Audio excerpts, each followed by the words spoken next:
प्रिय दर्शकों, क्षीरसागर आपका स्वागत करता है। इस अकेले बुध वाली सीरीज में हम दूसरी जो वीडियो लेके आए हैं। पहली वीडियो में आपने देखा कि प्रथम भाव यानी लग्न में बुध थे। अब इस दूसरी वीडियो में हम 3 पत्री वापस रख रहे हैं जिनकी पंचम स्थान में बुध है, पंचम भाव में बुध है। पंचम भाव जो मनोरंजन का है, राज्य नर्तकी का है, विद्या धन का है, बौद्धिक धन का है, संपर्क विस्तार का है, आंख के सुख का है, बड़ी भावी का है और यहां से संतान देखते हैं, यानी आपका विस्तार, extension of your life own, ये हम पंचम स्थान से देखते हैं। ये त्रिकोण भाव कहलाता है। इसके कारक बृहस्पति हैं, जहां प्रथम भाव के कारक सूर्य थे, इसके बृहस्पति हैं मूलतः। अब बात करते हैं, पहली पत्री हम लेते हैं तो जो यहाँ स्क्रीन पर आप देखेंगे वो पहली पत्री है कन्या लगन की, जिसमें केतु हैं, दूसरे और चौथे भाव में मंगल शनि है, पंचम में बुध है आपके, छठे में सूर्य, सातवें में राहु और शुक्र है और 10वें स्थान में चंद्रमा है। ये पत्री है। अब यहाँ पंचम भाव से जो आपने बताई है सामग्री, वह तो सब देखते ही है। आकस्मिक धन लाभ भी पंचम से देखते हैं। पिता की आयु भी पंचम भाव से ही देखी जाती है। माता की गोद का विस्तार पंचम से देखते हैं। आंचल पंचम में है, ममता पंचम में है। अब ये पहली पत्री जो 88 की है,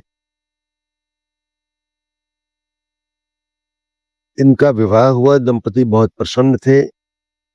विवाह के 3 साल तक इनको कोई संतान नहीं हुई। मेडिकल साइंस की शरण में आप जाते हैं।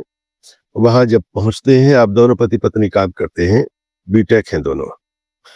वहां जब पहुंचते हैं तो डॉक्टर कहता है कि आप में ये कमी है, आपके संतान इस तरह से नहीं होगी, हमें कुछ साइंस का सहारा लेना पड़ेगा। अर्थात IVF की शरण में जाते हैं। पहली बार जब ट्राई करते हैं तो वह विफल हो जाता है किसी कारण से।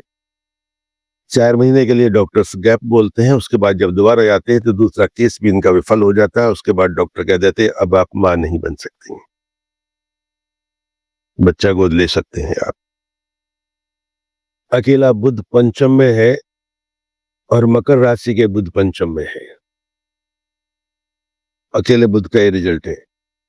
दूसरी बात, इसमें जो कारक है संतान का, वह अष्टम है, या अर्थात बुध से सुख स्थान में कारक बृहस्पति गए हुए हैं। चंद्रमा से एकादश में बैठते हैं बृहस्पति और लग्न से अष्टम बैठते हैं। चौथा और 8वां ग्रह भी सुख कम देता है या देता नहीं है। दूसरी पत्री पे आते हैं। दूसरी पत्री 98 की है। ये पत्री पहली हमने एक पुरुष की डिस्कस की आपकी, और दूसरी पत्री अब ले रहे हैं एक महिला की पत्री है। यह विप्र संप्रदाय से है, विप्र समाज की पत्री है। लड़की ग्रेजुएट है। ग्रेजुएट कंप्लीट इसकी नहीं हुई थी, उसके बाद कहीं सर्विस करने लगी क्योंकि पापा जी इसके नहीं रहे थे, किसी कारण से बीमार थे इसलिए। इस लड़की ने घर से भागकर एक शूद्र से विवाह किया। घर में बिरादरी वालों को बहुत बुरा लगा, अड़ोस पड़ोस को बुरा लगा। बाद का शादी की, उसके बाद इसको सूचना दे दी उन्होंने कि अब हमारे यहाँ आने की आपको आवश्यकता नहीं है। वैसे भी यह है कि दूसरी जाति में जाते हैं या धर्म में जाते हैं तो माता पिता या समाज उनको एक्सेप्ट नहीं करता है, चाहे सरकार कहे या कोई और कहे या कथावाचक कहें कि साहब आप सब एक हो जाइए। वो बात कहने के लिए एक है लेकिन होने के लिए बिल्कुल पृथक है। अभी तक समाज ने इस बात को पचाया नहीं है। उसके साथ ये लगभग 3.25 साल तक रही। एक बेटे का जन्म हुआ। वो व्यक्ति पीता खाता था, मारता भी पीटता था इसको, नशे में ज्यादा रहते थे। आखिर 1.5 साल का बेटा छोड़ के वहां से भाग आई। घर में आई नहीं थी, किसी इंडस्ट्रियल एरिया में एक फैक्ट्री में काम करने लगी, वहां काम पर लग गई और कहीं किराए पर रहने लगी किसी और लड़की के साथ। यह इनका है। अब ये वहां जो फैक्ट्री में और लोग काम करते हैं उनसे बात करती कि मैं शादी करना चाहती हूँ, तो लोग वो शादी को मना कर देते हैं, हम तुमसे शादी नहीं कर सकते, तुम कभी भी किसी को छोड़कर, जो अपने बेटे की सगी नहीं हो सकती है वो किसी की नहीं हो सकती है। उनका एक कहना ये है। तीसरी पत्री लेते हैं, अकेले रहती, काम करती, माता पिता से, पिताजी तो है नहीं, माता के साथ, और जो 2 भाई उनके साथ जाती थी, दोनों भाई से छोटे थे।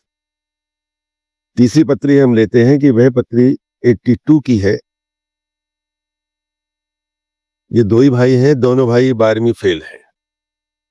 छोटी-मोटी नौकरी करते हैं, साधारण परिवार है, ब्राह्मण वर्ग से है ये।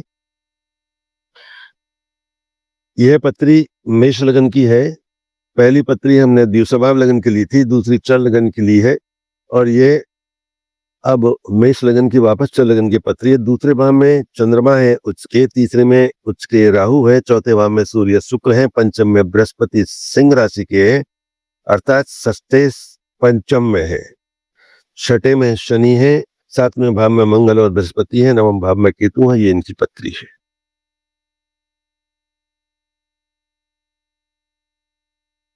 एक तो बहुत मुश्किल से इनके घर में, क्योंकि बच्चे पढ़े लिखे कम थे, सुंदर है, कोई ऐब नहीं है, कोई दुर्गुण नहीं है, दोनों में इनका विवाह नहीं हो रहा था।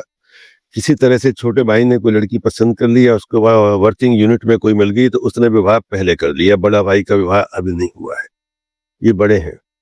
छोटे की पत्री हम देना नहीं चाहते हैं। छोटे भाई ने 2017 में होली से ठीक 1 दिन पहले विवाह किया है। खुलास भी लगे हुए और होली अगले दिन है, और वो ठीक चल रहा है, उसके 2 संतानें हो गई। छोटे भाई से 18 महीने के बाद इनका विवाह हुआ है। अब इनके बच्चे देर से होंगे। जब देर से विवाह हुआ तो छोटे बच्चे के जो पत्नियां होंगी उनको इनके बच्चे भाभी कहेंगे, क्योंकि वो आयु में बड़े हो गए। पंचम भाव प्रेम से संबंध रखता है, प्रेम का सुख सागर है पंचम, और संतान का धन वहीं से हम देखते हैं। ये तीनों पत्रियों में मैंने संतान को लेकर के आपसे बात की। पंचम में अकेले बुध क्या करते हैं, क्या नहीं करते हैं। बुध की एक नीति है कि यदि वह अकेला होता है तो वो सर्वे सर्वा बन जाता है, कमांडर बन जाता है, किसी की सुनता नहीं है। वो राजा नहीं होता, महाराजा हो जाता है। ये बुध की एक नेचर है। तो जहां पहले भाव में हमने पहली वीडियो में हमने आपको जो दिया था वो दिया था, ये दूसरी वीडियो पंचम भाव से संबंधित है। अब आप देखिए पंचम में क्या धन दिया है इन्होंने। पहले में विद्या दी, संतान नहीं दी है। दूसरे में विद्या नहीं दी, संतान का सुख भी देर से मिलेगा। तीसरी पत्री आपके सामने वापस रखी है कि इसमें 98 की ये पत्री है, इसमें छोटे भाई का विवाह पहले हो गया है, इनका भी हुआ नहीं है। इसके साथ मैं यह वीडियो को पूरा करना चाहूंगा। आप वीडियोस को देखते रहिए, चैनल को सब्सक्राइब करें। श्री हरि शरणम।